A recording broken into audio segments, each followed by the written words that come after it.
Another draft physics video presentation. Alright, more of this AB science. See, I saw another professor at a university in Ohio or something.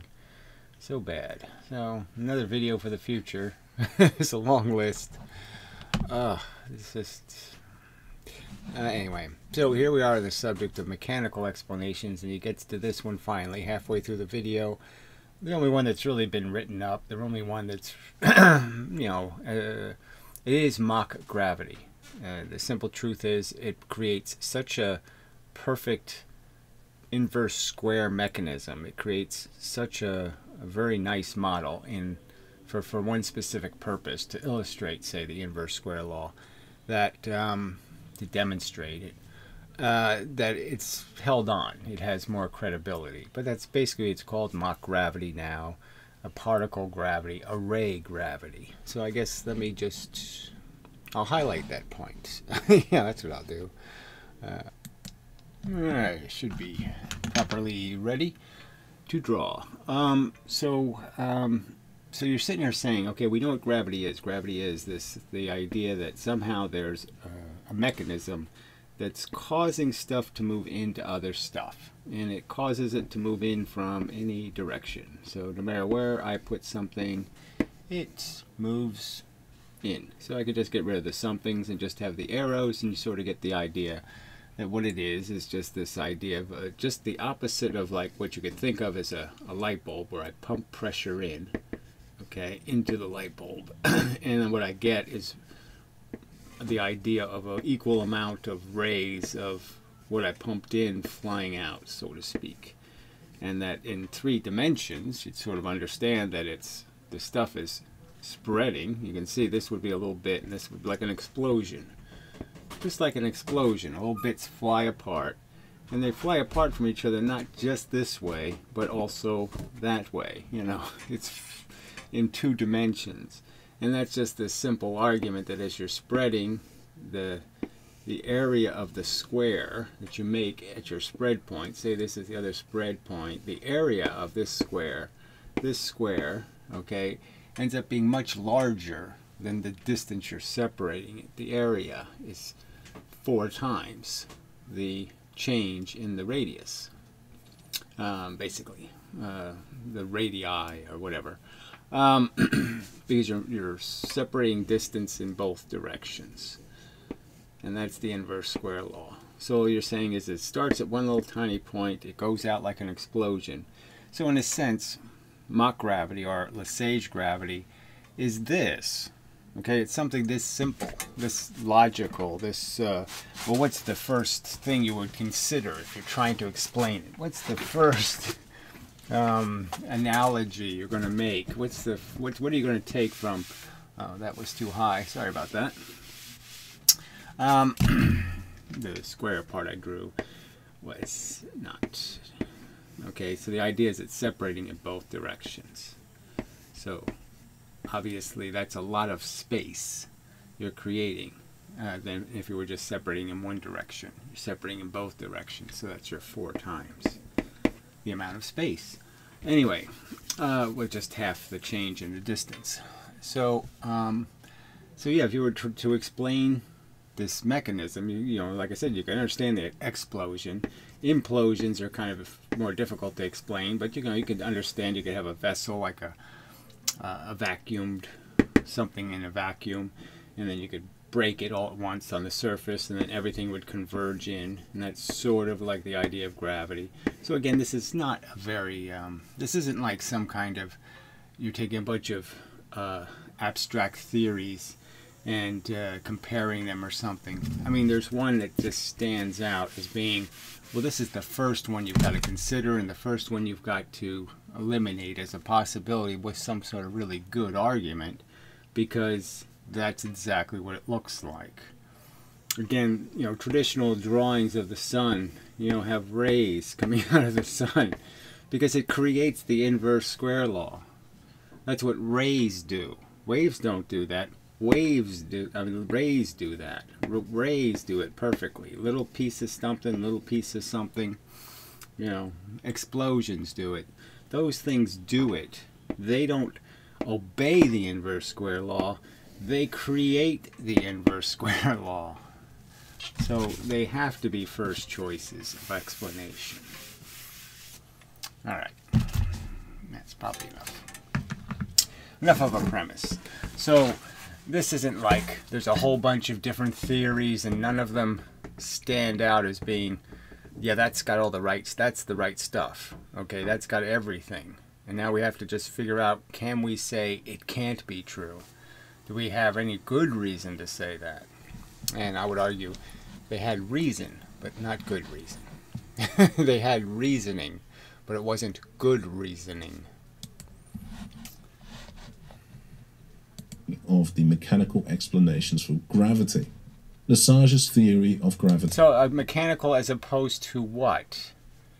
Fake, phony gremlin theories? I mean, it's either a theory, like a mechanical theory of how you lost your socks. Like all your left-handed socks or your left-footed socks are missing. I guess you mark them right and left, but you know, some people do all kinds of stuff. I mean, they're missing. Now, there's either some mechanical theory that, well, the dryer ate them, you know, it fell between the little gap and blah, blah, blah. Or, you know, the wife is playing tricks on you just to make you senile so she can lock you up. You know, there's lots of mechanical reasons that have to do with the socks actually going from point A to, you know, point D, you know, behind the dryer. And they're mechanical, they're real. And then there's gremlin theories.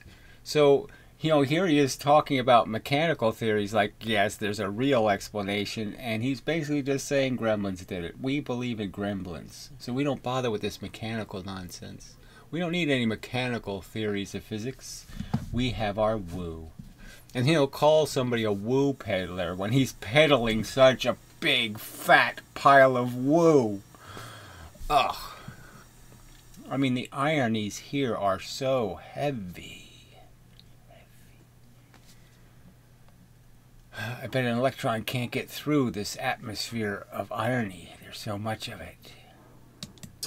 Is also known as screening, and it was first developed by Nicolas Fassier de Douillet in 1690. Right, and for some dopey, strange, idiotic reason, everybody calls it Lesage's gravity. So this guy is the first that we know of who published on the subject, and somehow, fuck him. Yeah, let's let the guy who bought his stuff after he was dead, he bought it from the relatives, his notes and his papers, and we'll instead call it after him. Seems very unfair. But human beings suck and are terribly unfair. This is one of those examples, I guess. I mean, he had to be a somebody because they actually did paint a portrait of him, you know. So you have to be a somebody to get your picture painted, you know, back there in the 1600s. You know, you had to be somebody. And developed further. But again, it wasn't a great painting, by the way. By Georges-Louis Lesage in 17. Apparently he was fat. But anyway, yes, so he, you know, he didn't do anything nefarious. He legally bought the papers, thought it was an interesting theory, and wished to develop it. So he didn't do anything wrong, but it's just the fact is, it's somebody else's idea, for fuck's sake. In 48. Even though this is the king of mechanical gravity. No, it's the most obvious. It's got to be the first thing you would consider. You have something happening. Stuff is moving out from a center, or stuff is moving into a center. The first thing to consider is implosion, explosion. That's got to be the first thing you consider. And what happens to the bits? And they fly away from space, and they make the inverse square law, right? Nuclear bombs, inverse square law all over the place. I mean, you know, yes, in the atmosphere they make the mushroom cloud, which isn't exactly inverse squaring. But I mean, most of the radiation, most everything that happens at this inverse square rule. Concepts, this was never fully accepted as a viable theory. Nothing was fully accepted until all of a sudden Einstein shows up with his stupid gremlin theory. So here people tried to make a theory talking about how socks could disappear. You know, how even in the old days your horse could eat them. You know, there was lots of things around, lots of ways that socks could disappear back then. You know, so they had this dilemma. They have a dilemma to explain, and they just weren't perfectly satisfied because they always came up with some sort of problem because they couldn't really get mechanically to the real substance. They didn't know atoms were made out of these little stupid electrons and protons. They didn't know about charge, and they didn't know how the idea is one electron moves and all the electrons have to convey the movement. You know, that kind of thing. They didn't get all of that stuff. So they were, you know, they had their high hands, their brains tied behind their backs in the sense compared to what we have, you know. And so now it's just so obvious, you know, that yes, the mechanical explanation is the explanation. We've already found the cosmic background radiation. We've already found a perfect correlation. I mean, all I would have to do is make the cosmic background radiation more intense, and you'd get it. You'd get that, oh, space is full of energy, and some of it's heading right for me. And the only stuff that's going to interact with me is what? The stuff that's heading right for me. So the only stuff I'm going to know about is the stuff hitting right for me, and I'm going to look like the opposite of a light bulb, in the sense that there's going to be a bunch of stuff from a bunch of explosions all over the universe, a bunch of little atoms, little things exploding, and they're going to throw pieces, and all those little pieces are going to bang into me, and it's going to look like, from my perspective, that they all have it in for me, because somehow everything's heading right for me. But it isn't really. It's heading for every space, every spot in space is doing the same thing. And obviously, if two things are doing the same thing really close to each other, they're not going to be able to see this stuff on the other side of the other guy. And I'm not going to be, you know, shadows are going to be cast. So again, this is so elemental in terms of it has all the components you want. The shadow idea, you know, so obvious about light.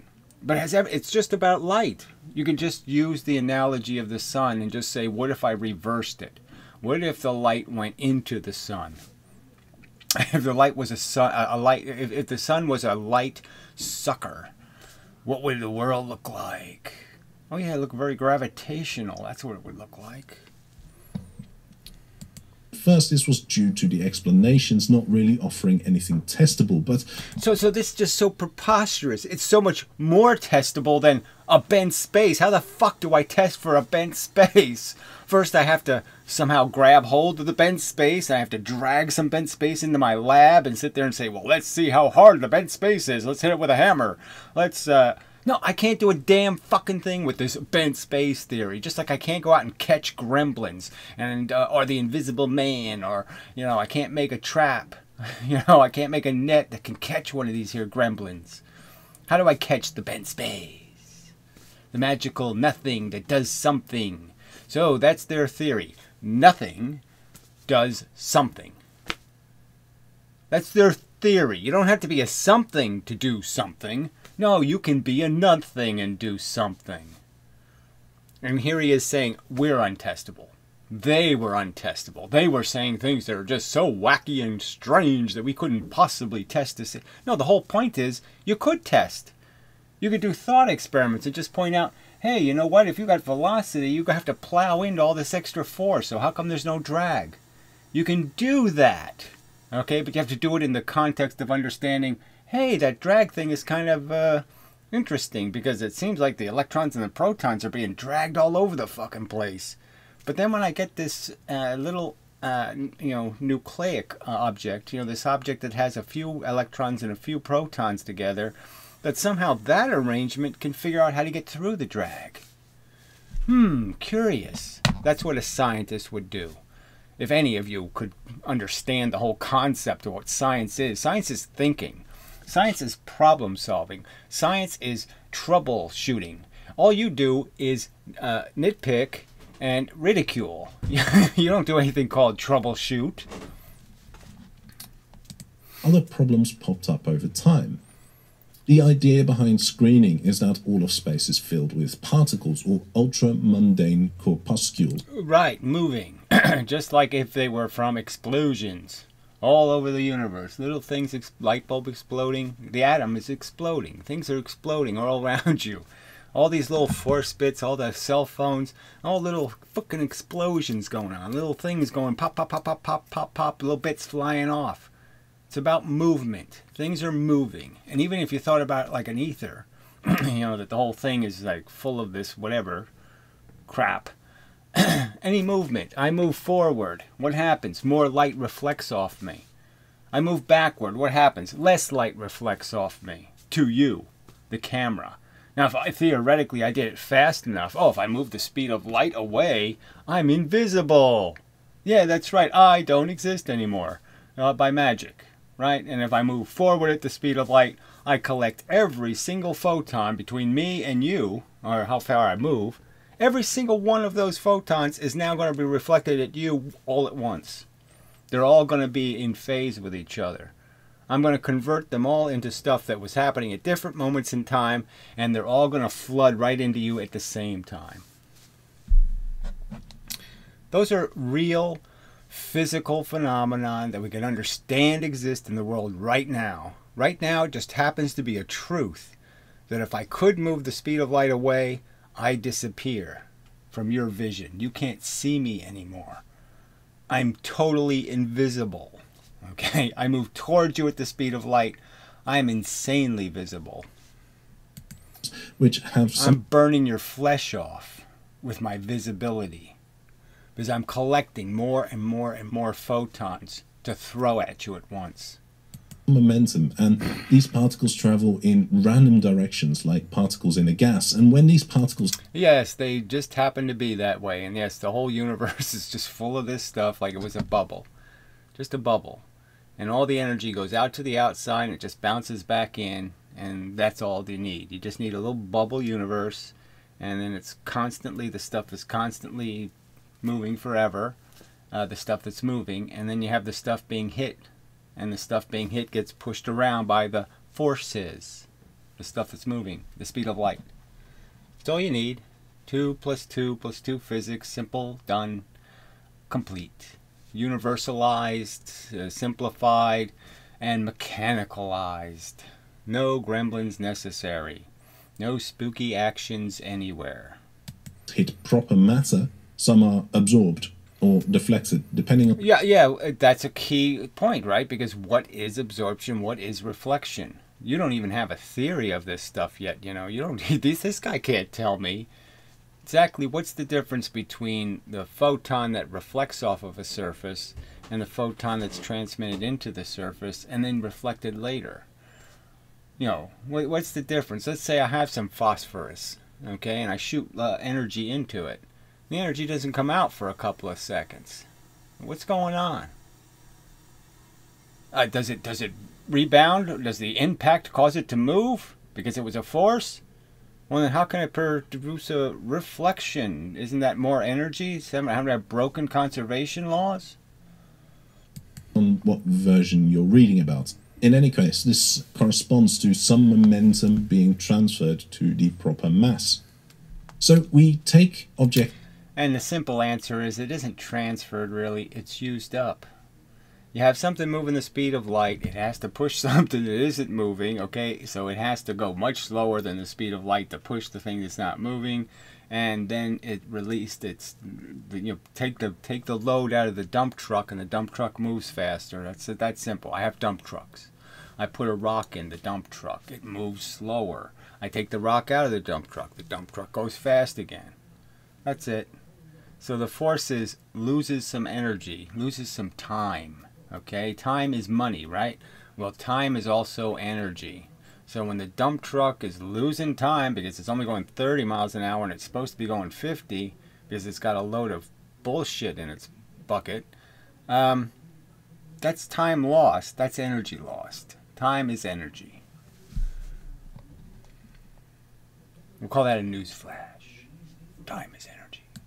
A, which is being bombarded with particles from all directions. But then we introduce object B. Object B blocks some of the particles. So it's not a very good illustration of the shadow, right? Because you should take some of these damn lines out of here now, you know, to really get the idea that these lines go straight through, and that now this line doesn't get to this guy, and this line over here doesn't get to that guy.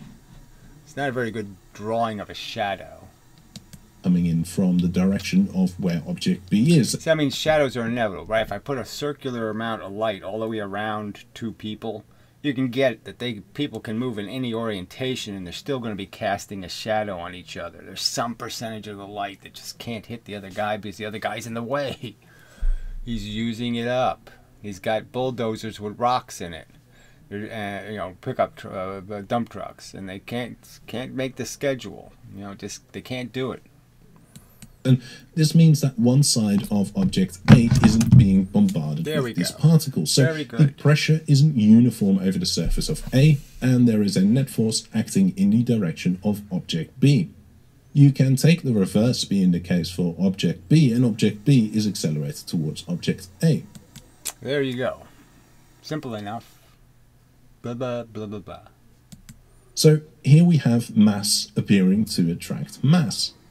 But we have to consider the inverse square law as well. No, it makes the inverse square law, so we don't have to consider it because the whole thing just made it. It's made out of the inverse square law. So that's what's so beautiful about it. Is that it's already accounted for the fact, that the inverse square law is going to be a consequence. Just the very fact that these are round balls in the first place is just screaming, oh yeah, that's because they were made by this force proportional in all directions, this convergence. The body that is blocking the particles from a certain direction will subtend some solid angle, and particles coming in from this angle will be blocked by the object. The solid angle that the object subtends is given by the object's cross-sectional surface area A divided by the distance squared. Now, I'm not exactly sure why he's doing this exactly, because obviously it will depend on surface sizes, and density is going to make a difference. So yeah, I'm just not sure why that is. I guess he just wants to do the inverse square law from a point source to an object. And so he's showing the blue object is shadowing the little object in this illustration. So, no. But I mean, the inverse square law is something happening in the space here. You can just say that's this idea of the spreading. There's 4 times as much space here. Whoops, use my super arrow. Yeah, super arrow to the, oh, it's not super arrow.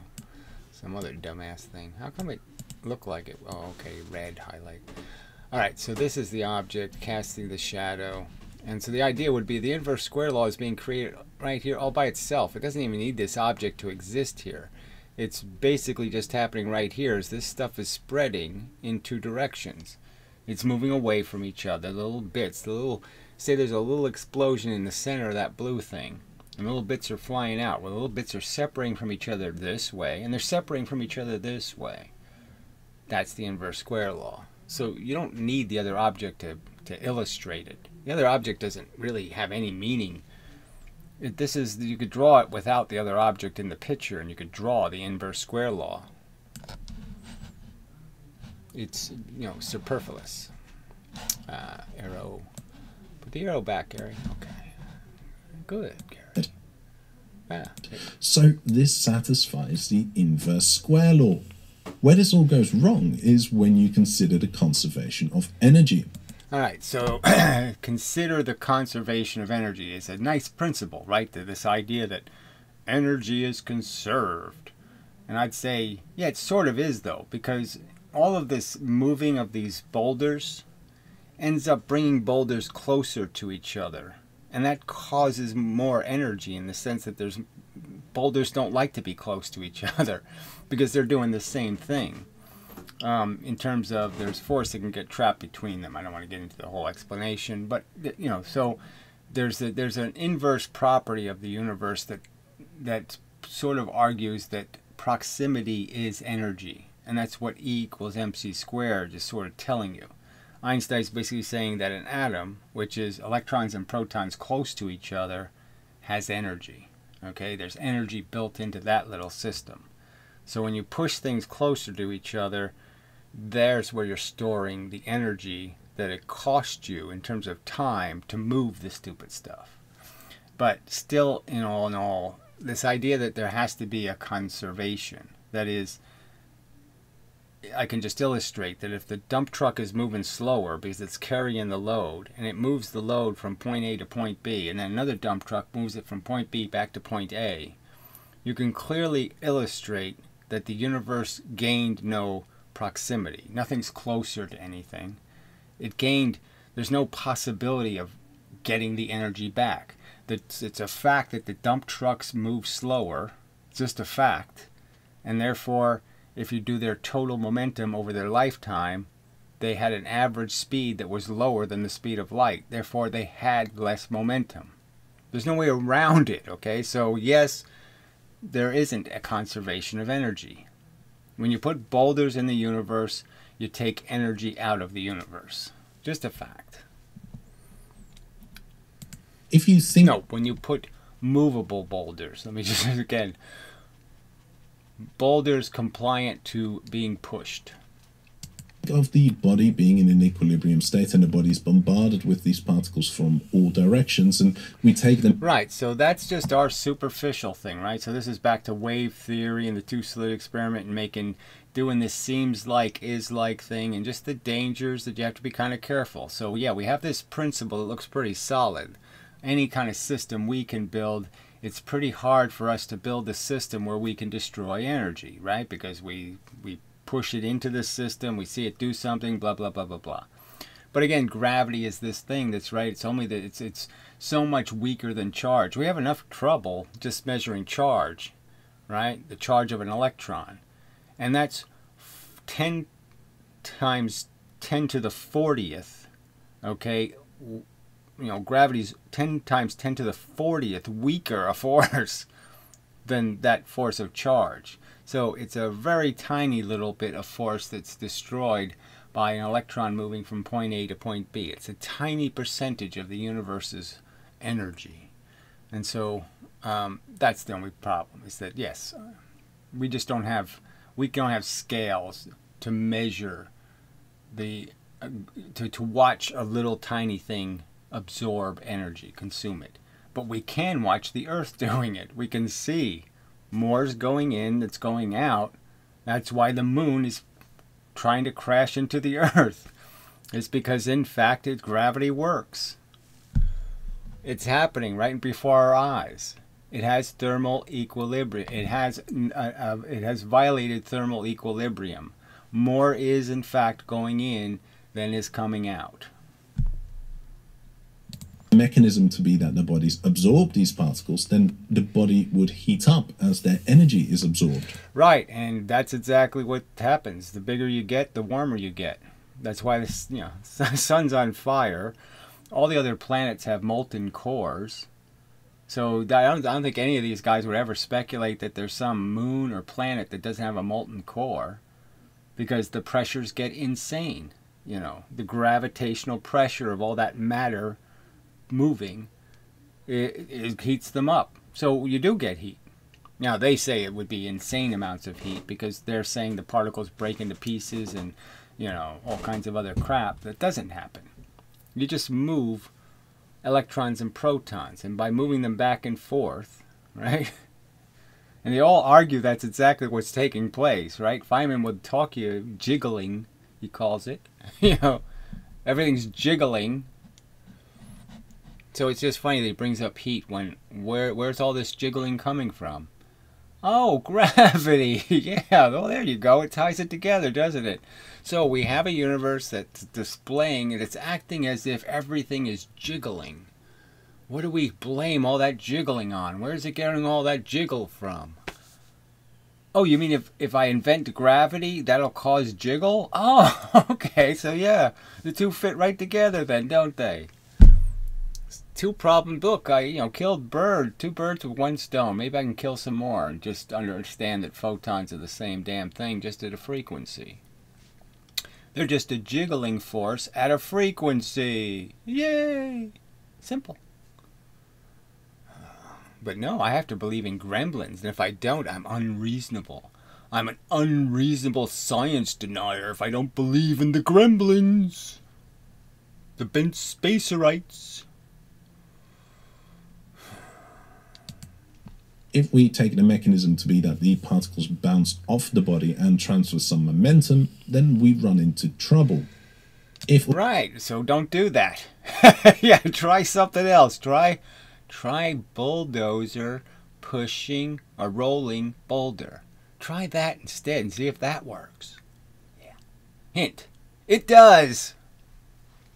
all collisions are perfectly elastic, then you can imagine that there exists a particle C which would have struck object A, but is blocked by object. Right, well that doesn't matter. So none of that crap makes any difference because that's already sort of built into the function. It's already accounted for. Now if you just think of the lines as reversing, straight back reflections, this isn't an issue, angles.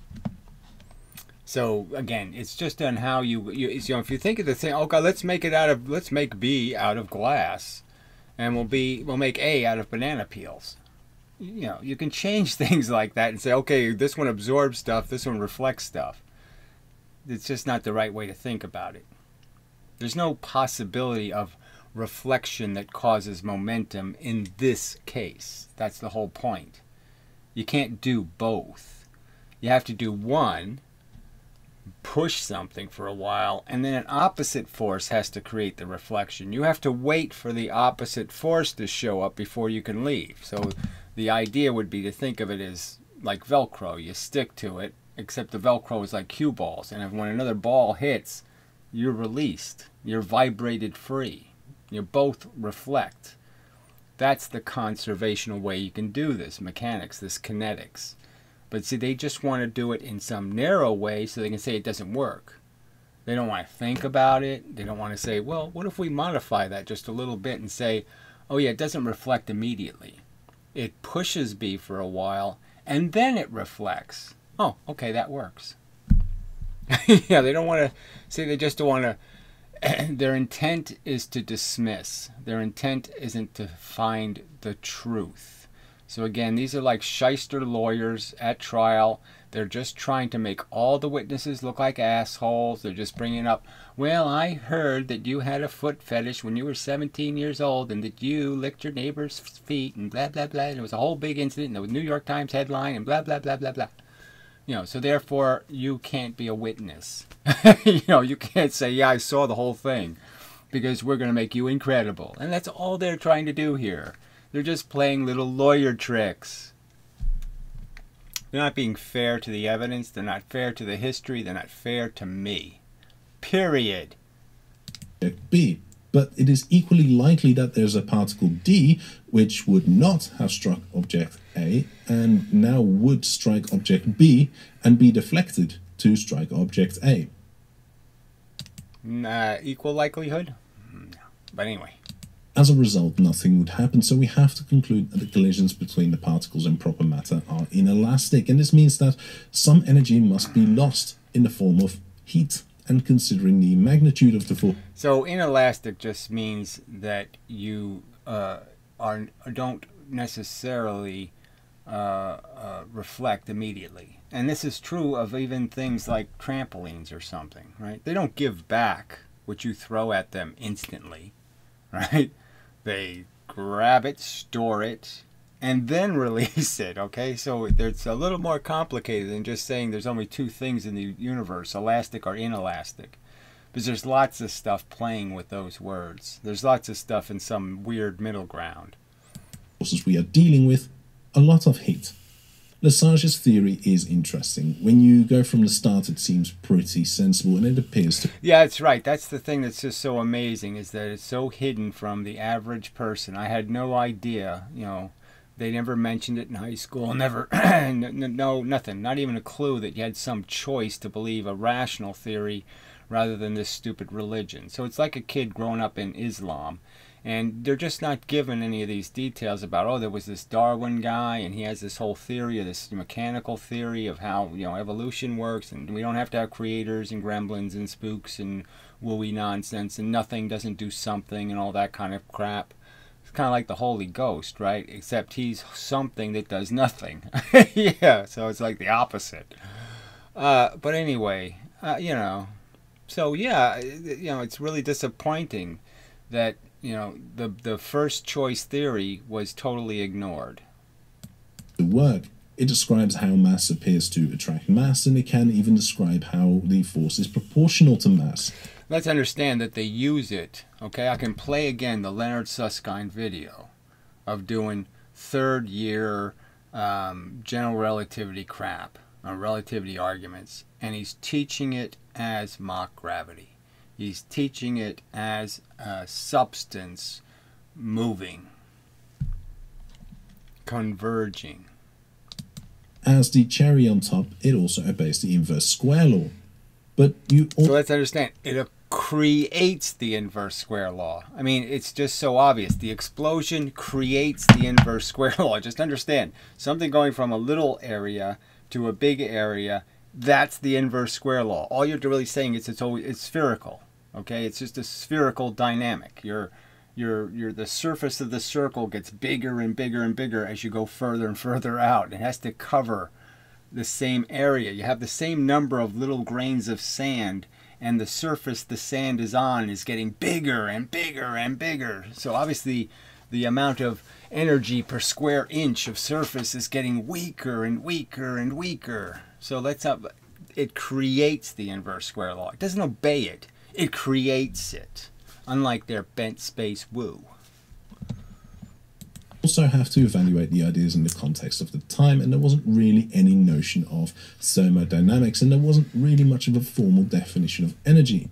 So let's understand, that's exactly what there was. That's exactly what probably stopped Newton. I mean, Newton liked the idea. He signed Faddeo's paper. All this kind of stuff did happen.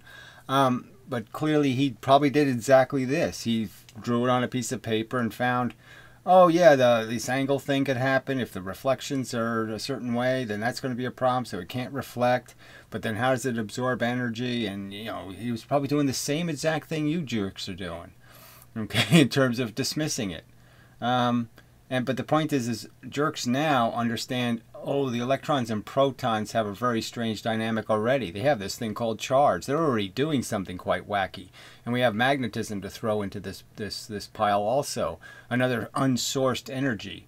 Where's the energy come from? I mean, holy shit, it's insane amounts of energy, right? I mean, these magnets are repelling each other, and I can't do nothing to push that together. I mean, it just won't do it. I mean, how many kilowatts of power am I imposing to push the little fuckers together? Where's that energy coming from? How can it push back? I'm pushing a ton of energy. Where's it get its muscles from? I'm having to use muscles. Where's it getting it from? They don't have any explanation. No clue at all. The virtual gremlins. Yeah, virtual gremlins. They're not really gremlins. They're the idea of a gremlin. A messenger gremlin. So it's a gremlin that's a taxi driver gremlin who actually drives the gremlin to the place, but the gremlin doesn't know which way he's going, so the gremlin might pull or the gremlin might push, because when he got into the taxi, he didn't know which way he was facing. Yeah, that's the theory. We thought of it ourselves, because we're big fatheads. Shit, we fell for this. Holy shit, you people are so fucking stupid. You fall for that? The gremlin taxis? And it all seemed to work, but even at the time, the idea of screening was still treated as highly speculative by virtue of it not really being testable. As our understanding of physics... So again, it's the whole reason why it was dismissed is because it's testable. That's the whole point. It was dismissed because they didn't know electrons and protons didn't acquire permanent momentum. That they actually did drag to a halt. They actually were stopped by the universe. So the very reason, the thing, drag, that's the big one, right? All the other ones can be, the aberration arguments can be dismissed with because we already know it moves the speed of light. It doesn't move instantaneously. We already know all these facts about gravity, so we know these aren't any problem. The only one that's a problem is the drag argument. That's it. That's the only thing where you say, well, that's a problem. How does it overcome drag? So you have to understand that's the only issue. And yes, from their perspective, it was insurmountable. Because they understood that, hey, the moon just keeps going around and around. It doesn't slow down. It's going around and around and around and around. It's going the same speed every year. Same damn thing over and over. So no drag. Where's the drag? It should be there. Well, they just weren't smart enough to realize that the mechanism of electrons and protons, the charge mechanism, can create a counterbalance that defeats drag. And that's called a helium nucleus. And these physicists know that.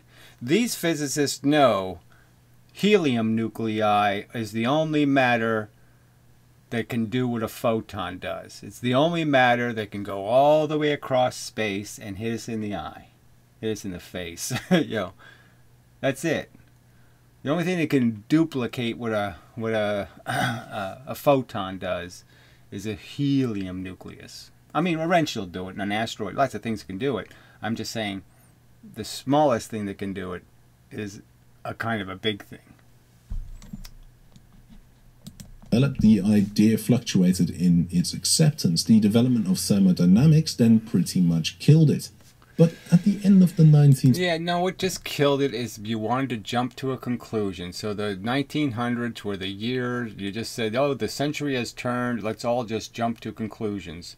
And that's all. You were just ready to jump. You just wanted to jump. You're sick of not knowing. So you just decided to vote and say, okay, we have a choice, Trump or Gremlins, and you voted poorly. Whatever. I mean, obviously, just terrible choices. So yeah, you didn't have any complete answers, so you just decided to force an incomplete answer to be a complete answer, and you chose badly. I mean, if you would have, just like Benjamin Franklin, if you would have chosen particle instead of wave, you would have been so much better off. And the same is true of, Benjamin Franklin chose badly. I mean, put the wrong labels on the damn things. And now you've screwed up electrodynamics because now you have this idiotic notion that, the amperage moves that way, the current moves this way in the wire, and the voltage moves that way. No, it doesn't. That's stupid. Because they wouldn't fix it. So then they broke something else to make it work. And that's not what a scientist should do, right? A good mechanic doesn't break something else in your car because one part's broken and the other part knows that it's broken, so he just breaks that part because it's incompatible with the broken part. I mean, that's kind of a stupid way to fix your car. Century, it started to get revisited by people like Hendrik Lorentz and J.J. Thomson, but they didn't get very far. In 1905, George Darwin considered the idea for a bit, but it... And who the hell was George Darwin, right? I mean, it's what, Darwin's grandfather or father? I mean, it's just kind of funny, right? Because we know it's all this elitist, patronage, that's this stupid argument I'm always making about nepotism. Just so evil. Yeah. Again, he didn't really get anywhere, and this is understandable because 1905 was whatever. A very important year for physics. This was the year where some 26-year-old German guy came out of left field and published some papers. The first paper was on the photoelectric effect, which solidified quantum mechanics as the way forward. And not for very good reasoning, in my opinion. Obviously, I have said this before, but it's basically we have clump detectors. Our detectors detect clumps. So the fact that everything looked clumpy to our clump detectors, well, it shouldn't be a big surprise because all we have is clump detectors. Second paper was about Brownian motion, and it settled any controversy at the time over statistical mechanics. And yes, good stuff. I mean, they really can't argue. Good stuff to figure out that everything's all moving all over the place, and that's why you can't see a goddamn thing with a microscope, is because everything's moving too much. Showed that atoms were more than just convenient mathematical objects. The third paper described special relativity, and the fourth described the mass-energy equivalence. Now, if you... So, mass-energy equivalence is kind of bullshit, right? I would argue that there's a proportional relationship between putting electrons and protons close together, but there's no equivalence. It's, the energy of a single electron is fucking zero, okay? A single proton, zero energy, unless it's being pushed by a bulldozer. Unless a gamma ray is in the process of pushing it, the electron has no energy. So again, this is about these objects in proximity. So it just has to do with the fact that atoms are a bunch of magnets, in locations. and they're stuck in those locations. The north sides of the electrons are repelling each other while they're attracted, and they just can't get any closer without getting closer to the electron. And so they're stuck in tension. Accept the conclusions that these papers drew, then you also had to reject Lesage's theory, as Henri Poincaré showed. So no, these two are not incompatible. So again, mock gravity is how they teach relativity. So again, this is just such bullshit. All bent space does is give you a way of illustrating the inverse square law. It doesn't say anything more than that. Okay, the time component is just rubbish, frankly. It's just nonsense. Time is not a dimension. Time is a function, clearly. Now, Poincaré is basically making some abstraction based on assumptions that aren't true, okay? So he's assuming that these are hard bodies knocking pieces off of each other.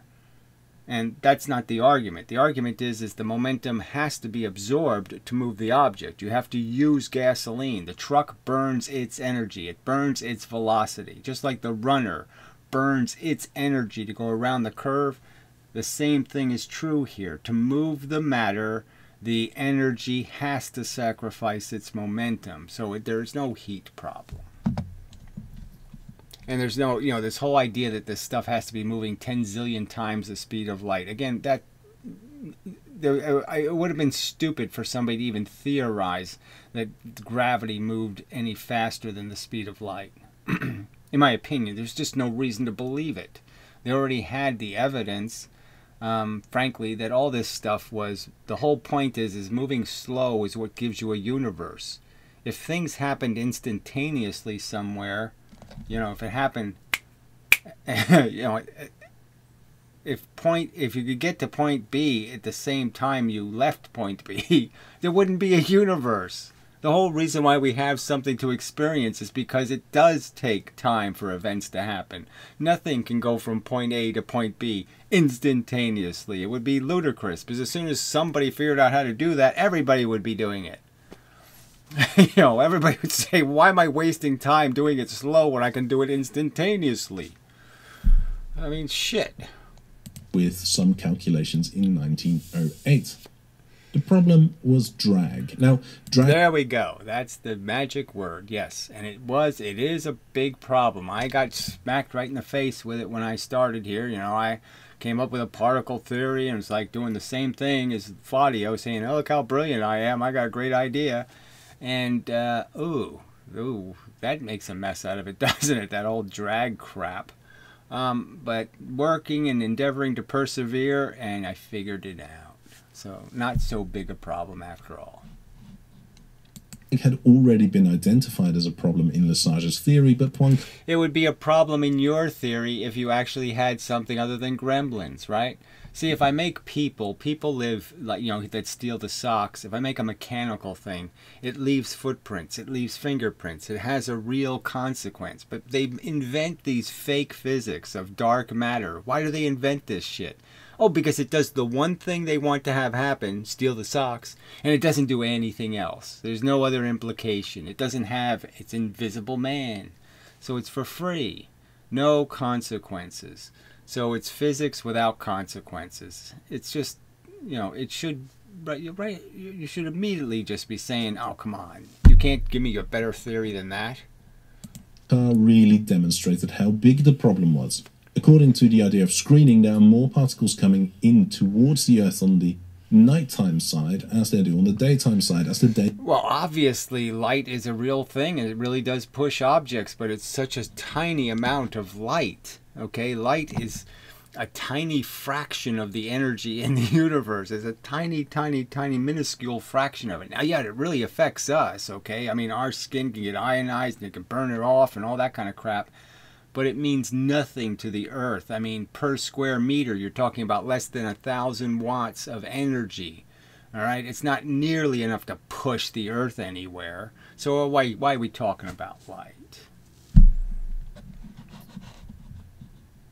Daytime particles are blocked by the sun, and this creates a force directed towards the sun. But the Earth's tangential velocity prevents it from falling into the sun, because after all, orbiting is nothing more than throwing yourself at the ground and missing. Well, that's wrong, right? You're throwing yourself out there somewhere and you're missing. That's the problem. You keep throwing yourself to freedom and you just keep somehow being pushed back into this trap of being next to this asshole. So it's exactly the opposite of what he's saying. But there are also particles coming in from the side, and the Earth must be bumping into these particles, especially in the direction of the Earth's motion.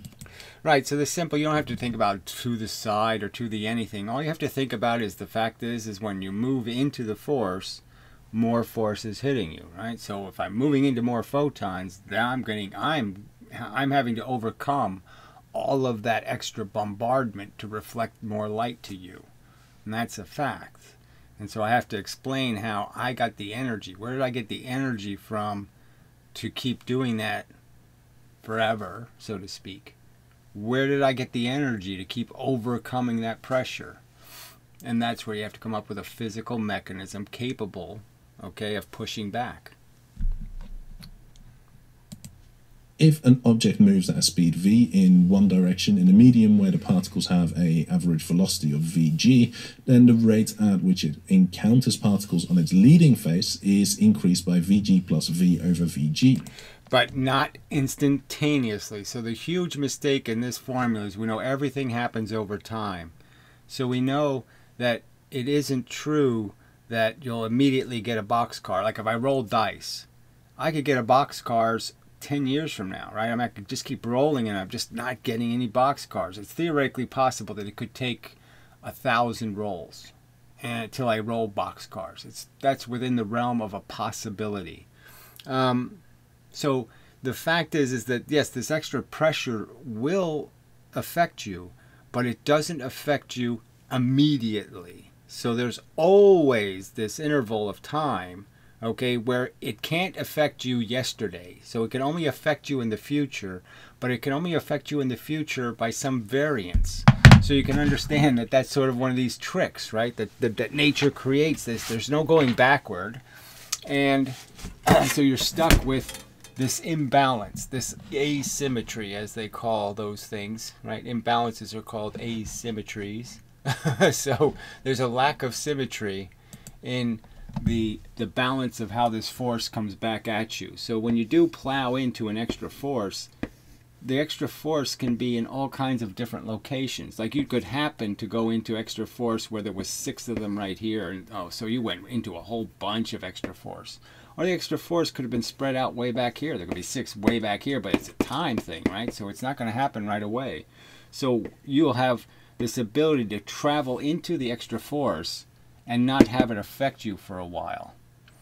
But if the opposite happens, that I can't make the extra force affect you back here someplace, right? So that's the trick. I can't do the opposite of it being far away, the extra force. I can't do the opposite of that and have the extra force back here. I can only have it affect you right here, right? So there's no way to ever compensate for that lag. So the amount of force coming at you, the drag force, is always less than proportionally. It's always proportional and less than, okay, the force it would require to overcome the drag. So the force you need to overcome the drag will be less force. You need less, smaller f. You need less force to overcome the drag because of the fact that the drag doesn't always get to you immediately. So sometimes you're going to win, and there's never times you can lose. So you can have 0, you can have a complete exchange. I mean, you immediately got hit by the opposite force at the end, 0. You can have 0. You can have +3 in terms of how much time it took, but you can't have a -3. See? Yeah, that's the way to explain it. You can have a +3. You can't have a -3. So there's no symmetry here. So you're always going to be, the amount of opposing force will always be less than, okay, an equal amount of force. So you're not moving into an equal amount of extra force. You're moving into a little less than an equal amount of opposite force. So that's why you can keep going. Yeah, I shouldn't have to say any more than that. I've drawn pictures of this stuff in the past, you know, the throwing the ball in the wagon, the perfect wagon with no friction, no anything, and the ball bounces off the front of the wagon, then bounces back, and then bounces forward, and bounces back. And the idea is that over time, it'll keep going. So just like if, yeah, that's probably a good argument to make. I'll just point that one out again. You know, there's this one little extra bit of energy. So if I push one little bit of extra energy at something and I hit it, you can understand, okay, now it moved into the force. It hit a piece of force extra early, okay? So now it stops. This reflects, this reflects. But the truth is, it's still forward in the universe, okay? And so now energy is going to hit it again, okay? No, that's the wrong way to say it. The truth is, all right, that this energy of this one extra here, so when I moved it forward, there was energy back here, okay, because I moved it, this energy, time again, time, key thing here. This energy hasn't hit that yet, and it's going to hit it later. So now when this one goes, it forces the interaction happens here, this reflects. I still haven't used up this bullet. So this bullet's now going to become essentially this bullet, right? This extra bit, this was the extra bit. That one's been dispensed with because of a reflection. This is stopped. But now this bit is going to hit this. It would have hit it back here, but it moved. So now it hits it now, okay? And now it's going to move it forward just as if it was an extra bit. It's going to now push it into the universe like it was an extra bit. See, the real reaction that was supposed to happen was this bit was supposed to interact with this bit, right? This bit was supposed to hit this, move this in the balanced universe, right? See, both sides have the same amount of energy. So this bit was destined to compensate for this one. This one was going to reflect this one. This extra bit came in and did the reflection. So you can sort of understand that now it took away a little bit of this energy, because now this one's not going to have this problem. It's not going to have to rebound this one. It's going to wait till the next one shows up to rebound. So you can understand that if, in theory, that what this means is I can hit something in space. I could put something in space, and I could hit it with one little piece of energy, just one little tiny piece. And what will happen is this little thing will go, it will move to this location, and then it'll stop. And then it'll move to this location, and then it'll stop. And then it'll move to this location, and then it'll stop. It will essentially create a mechanism where it just keeps using up the opposing force, okay?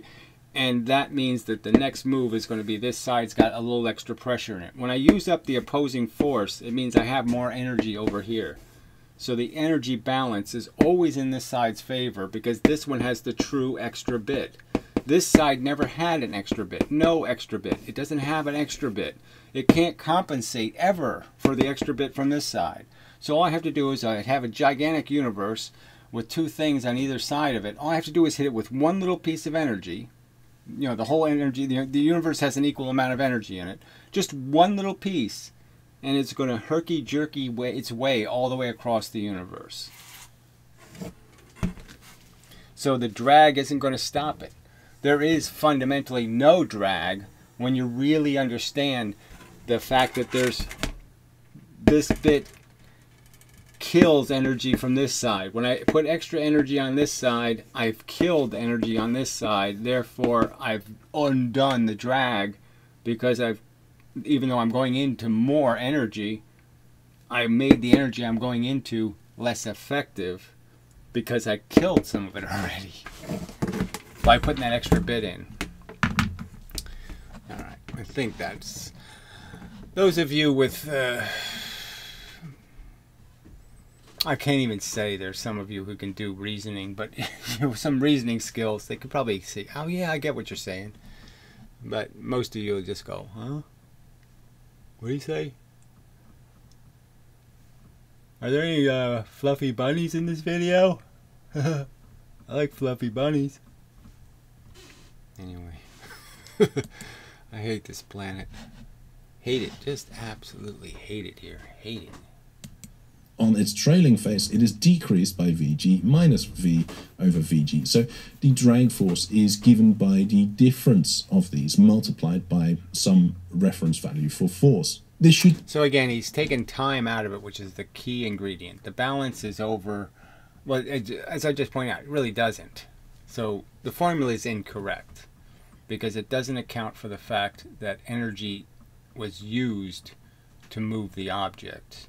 And that energy has changed positions of the object. The object is now in a different position.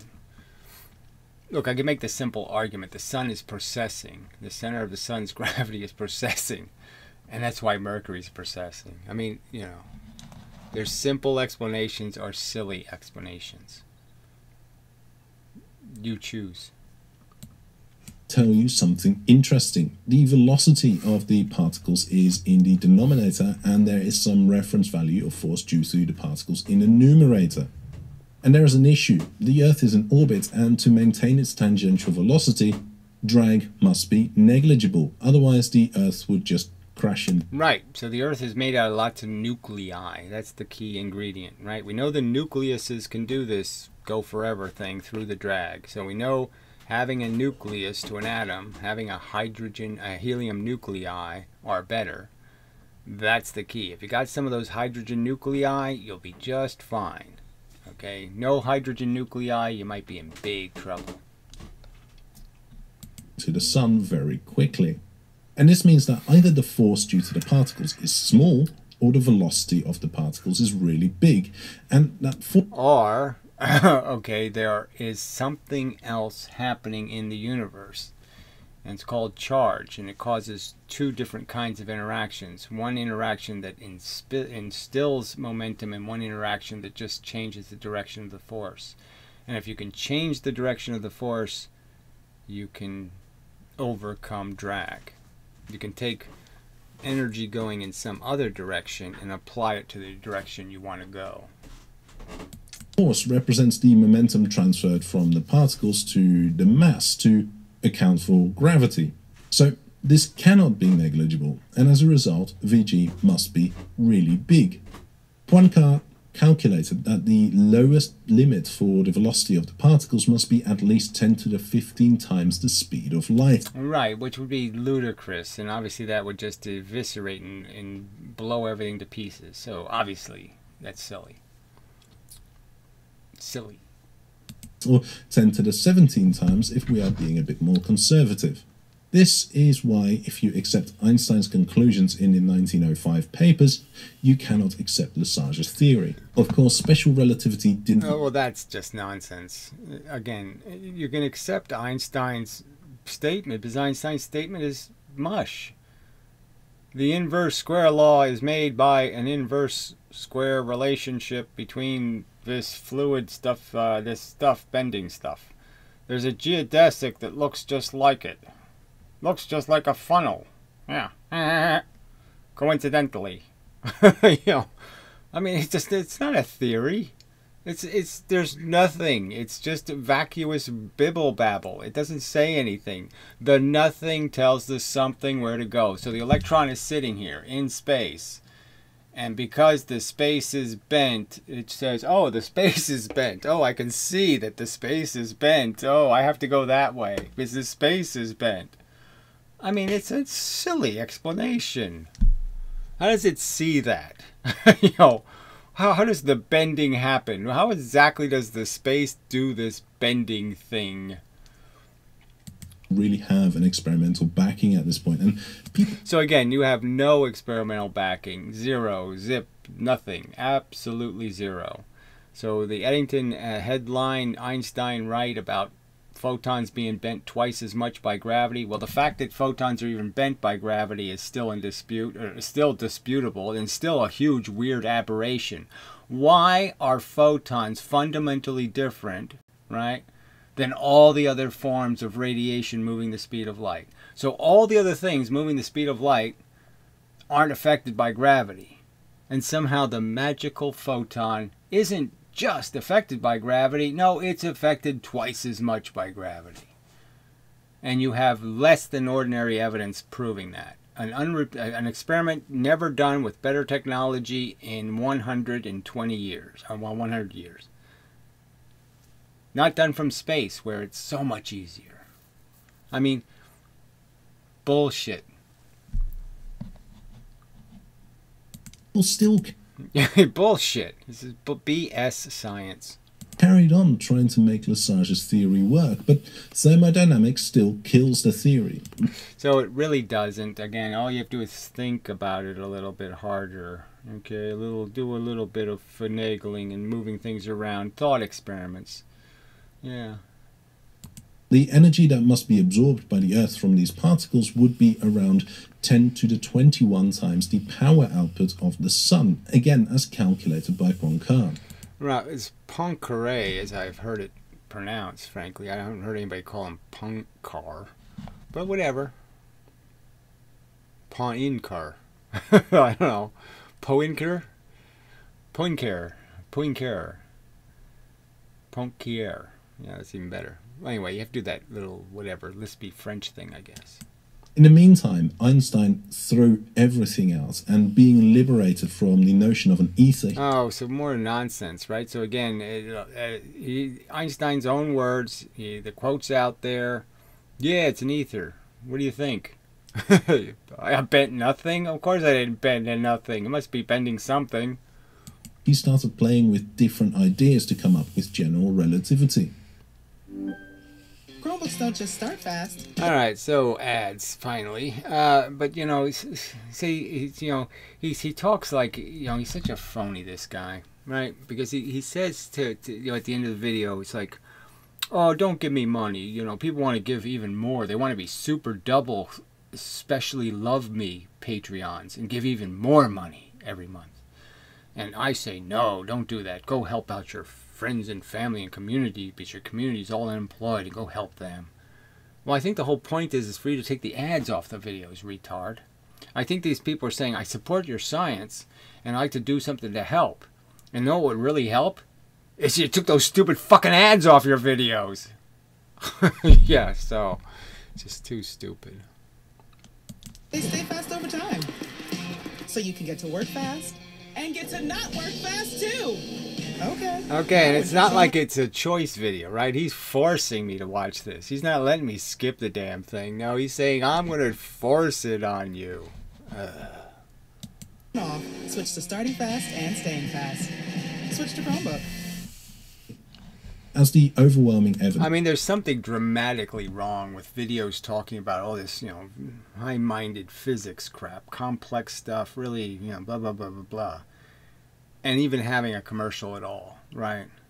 Because anybody who can kind of do this physics thing, they're really not going to convinced by, some bitch saying, get a Chromebook, no, that ain't really going to work on them. It's not going to be called a persuasive argument. The advertisers are kind of out of luck, because they're just going to look like crooks. Supporting both special and general relativity came in, Lesage's theory was slowly abandoned. Now, I think the whole topic... Now, all rational mechanical theories were abandoned, yes, and now you've created an entire woo theory of woo mechanics and, bent nothings, and it's gremlins all the way down. It's just horrible physics. It's so... I mean, you have embarrassed the human intellect. You've gotten to the Darwin mountain and you fell the fuck off.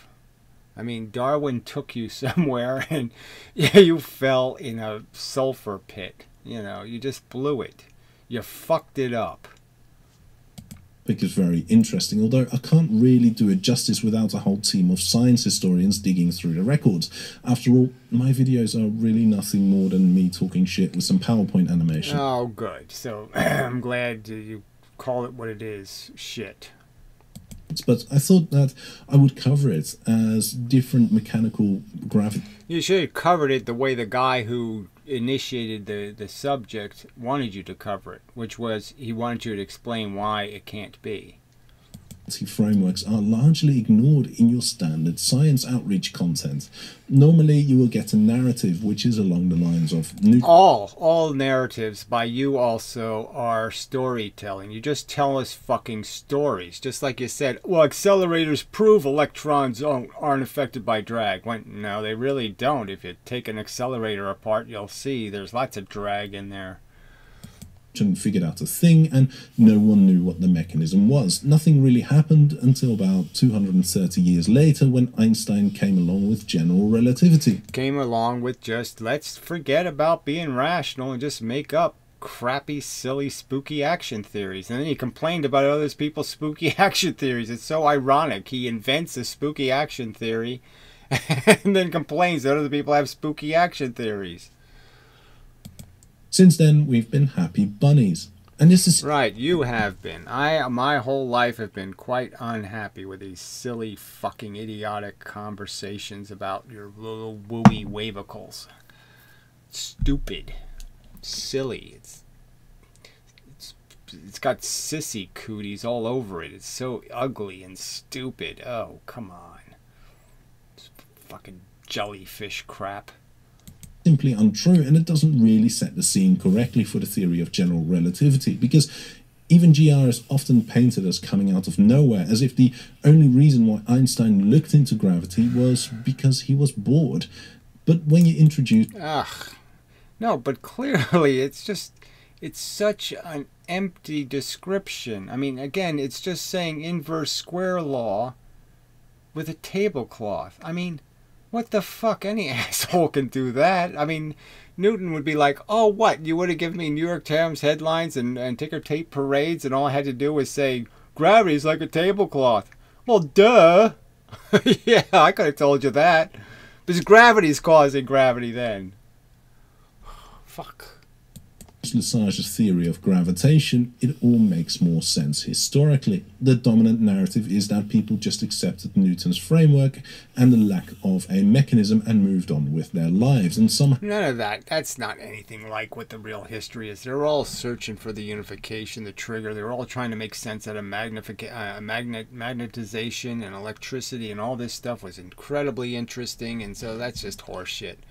But the fact is, it's all invisible little tiny shit. The little tiny universe is doing everything. But it's really tiny, and we can't see some of it very well. And that's the simple fucking... that's all there is to this story. The actual mechanisms are really, really, really small. That's the only problem here. This would all be really simple and be over with if it was all big stuff rolling around. If it was all snowballs and frickin' bulldozers, yeah, this would be really easy to watch. But it's really hard to watch, and that's the problem. How it was only Einstein who had the audacity to question it. Oh, the audacity not to question anything. He didn't question anything. He made up something completely ludicrous as an explanation. Nothing is doing it. That's his fucking theory. Nothing tells electrons where to go. But when we consider these mechanical explanations for gravity, we see that general relativity came out of a long line of people trying to figure out the mechanism for gravity. Einstein's Annus Mirabilis papers killed the notion of these particles causing the effect of mass attracting mass, and it killed the notion of the luminiferous ether. It didn't do any of this. And again, the luminiferous ether, is something Einstein conceded. That bent space is an ether theory. Without these papers, we could very well still be chasing the same ideas along the lines of... Einstein, 2 years before he died, said, I've been studying photons for 50 years and have improved my understanding one iota. I don't understand shit. I don't get it at all. Very confusing what's going on. I don't like it either. That's what he said. Okay? So fuck this horse shit. He wasn't at all satisfied that we got the right answers. He was looking at quantum mechanics and he said, I don't want to call you assholes and idiots and morons and dupes and cuckoo fuckers, but your theory is incomplete. How about I say that? Your theory seems a bit incomplete because it has a bunch of fucking goddamn virtual gremlins in it. Driving taxis with information in them. It's fucking silly crap. Try again. You know, when you're not on drugs. Screening ether flows or vortices. And it is the tearing down of those mainstream ideas that paved the way for such a brilliant and oh, it's just so disgusting to call. Oh, God. Just like, brilliant, simplistic, vacuous non-explanation. You don't call that brilliant. Simplistic, vacuous non-explanation is not brilliant. It's the opposite of brilliant.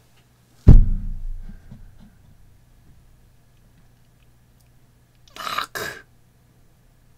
in description of the universe as provided by general relativity. Oh, it's just so wonderful. It solves everything. It does everything except, well, no, it doesn't really do a damn fucking thing. We got to the moon without using any of it. It was sitting over there in the corner. We spent $4 billion on this theory, and it just sat there in the corner. It didn't do a fucking thing. The description is so good that even... It's not a description. It's an illustration of something we already knew exists. It's a silly drawing of the inverse square law. It's not an explanation of anything. Though we know that it is incomplete, despite 100 years of throwing... The whole thing has to be trash, right? Because they know, well, they know, look, they know the small universe is the big universe, okay? So they know that. They don't want to really say it out loud, but they know it. So they know that, oh yeah, some of this stuff we figured out in quantum mechanics is actually correct. You know, not the wooey shit, but, you know, the fact is that it is probabilistic and all that kind of crap. It's not probabilistic by its nature, but I mean, the outcomes. Dice do roll, they do hit, and it turns out from our perspective, it's going to look probabilistic. But every single outcome is inevitabilistic. But anyway, where was it going? Oh, damn. Yeah, quantum mechanics is going to win. And bent space has to lose because it doesn't fit. It's retarded. Everything we have at it with billions of pounds of investment, we still have... So what a lie. I mean, this lie that if they spent 10 cents on anybody, well, come up with a better explanation. I'll pay you $100. Come up with a better explanation. They haven't spent $100 on a better explanation. Not $100. The only thing they invest in is this wooey shit. Haven't managed to disprove it. I've managed to disprove it, so there. It was done, okay? Nobody paid. They didn't pay me even the $100. And I disproved your wave theory of the double slit experiment has been debunked. It's nonsense. The experiment is nail in the coffin evidence for waves. Waves can't be the answer. They're irrationally placed. They're in the completely wrong location. They can't do the actual experiment. They can't perform it. All right? They fail dismally. And the particle theory wins completely. And the same's true with polarizing film. Another thing you clueless assholes don't know shit about and yet claim you know everything about. Of course, there is a large coordinated effort to develop new theories of gravity. And this is such a lie. New theories that are made out of the same gremlins and the same taxis and the same fucking fairy princesses and the same gingerbread people. I mean, it's, you know, it's such a pile of shit again. There's no effort to come up with an actual, real explanation for any of the physics because all of it is premised on, well, you have to have woo in it, don't you? Got to have woo in it. If there's no entanglement woo, I don't want to pay for that. Funnily enough, Lesage's theory was revisited by Nobel disease sufferer Tom van Vlaanderen in the 90s.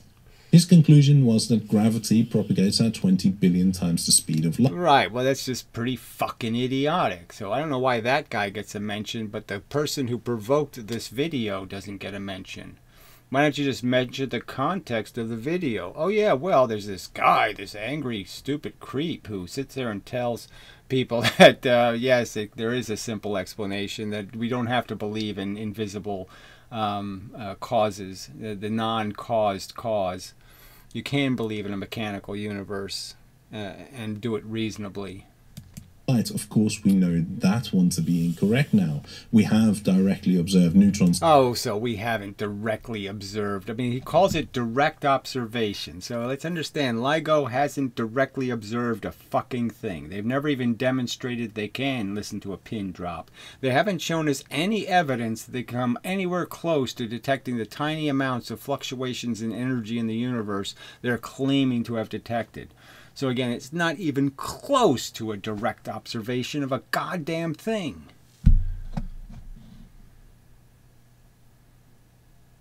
They haven't proven that they can push light through 1,600 mirrors and that they know exactly how far the light went into each mirror. Each time it went into the mirror, they know exactly how far it went.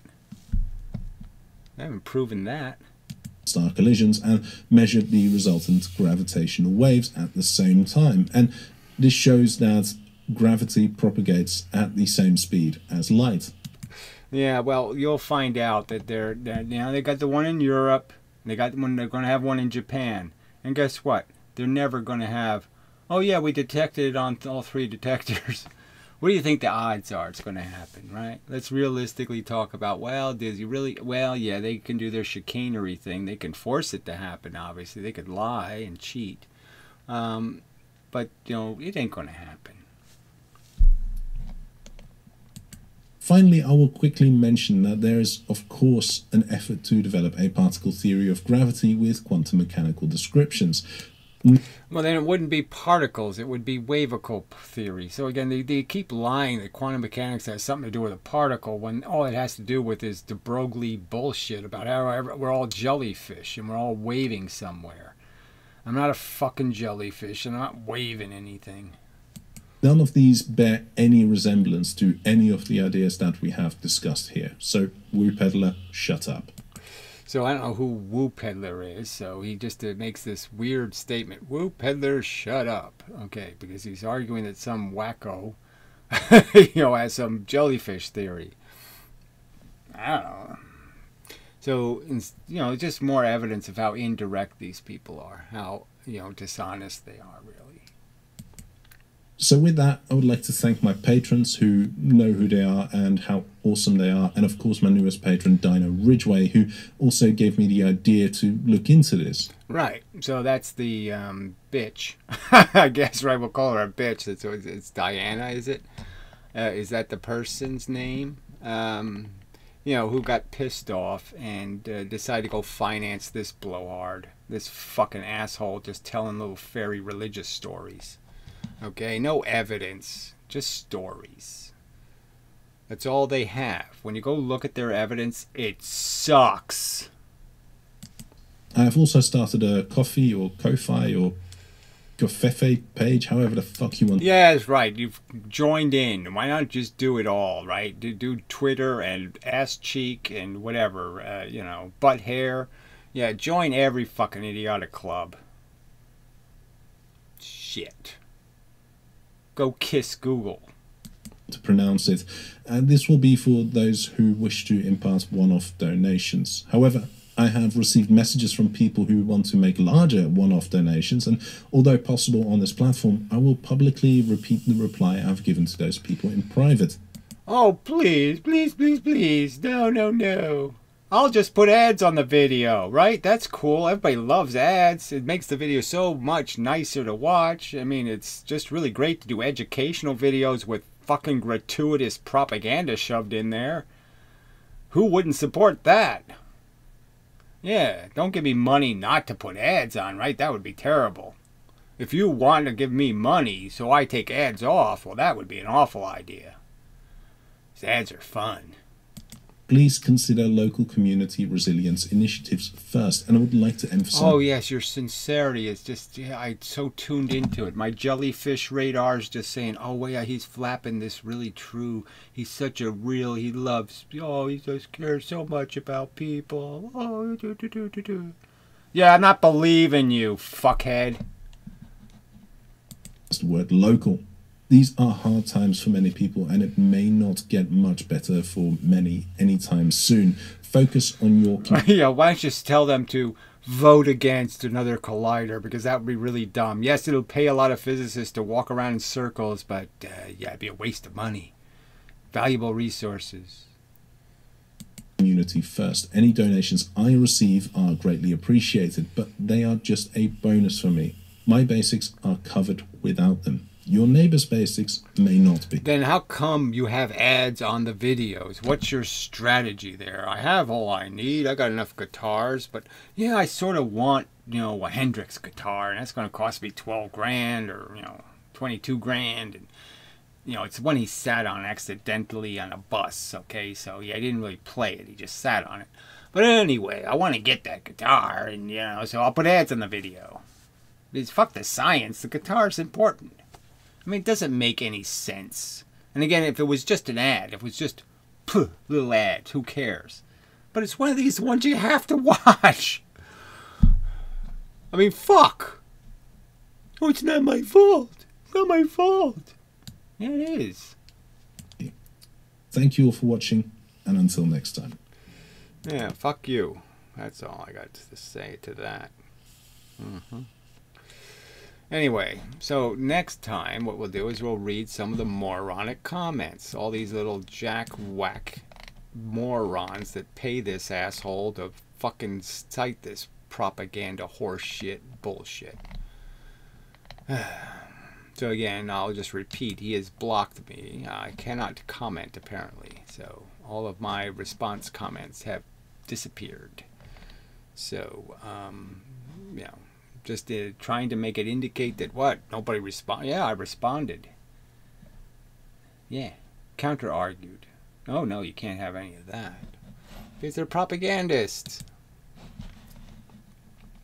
They won't deal with the argument.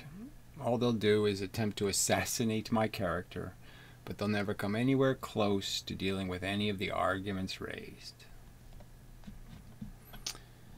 Sad, really. Really.